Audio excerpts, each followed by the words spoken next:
যারা আছেন প্রত্যেকে চাকরি করার কেউ চিন্তা করবেন না, সবাইকে বলছি কেউ চাকরি করবেন না। আপনাদেরকে এতদিন মাথা ঢুকিয়ে দেওয়া হচ্ছে গরিব থাকো।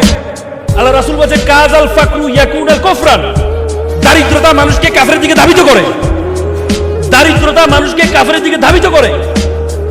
আপনি যখন আল্লাহ আলী রাদিয়াল্লাহু তাআলা আনহু বলেছে দারিদ্রতা, এটা যদি কোনো মানুষের নাম হইতো তাহলে আমি তারা হত্যা করতাম, কারণ দারিদ্রতায় মানুষ কষ্ট পায়।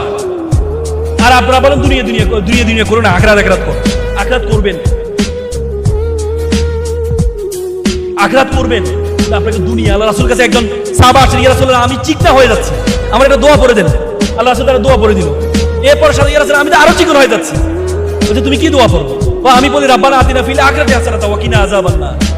এই তুমি আখিরাতে হাসানাত, দুনিয়া হাসানাত আগে চাইতে হবে, আগে তো দুনিয়ার হাসানাত চাইতে হবে, তারপরে না আখিরাতের। আগে তো তোমার দুনিয়াতে পাঠানো হয়েছে রে ভাই, তারপরে তোমাকে আখিরাত।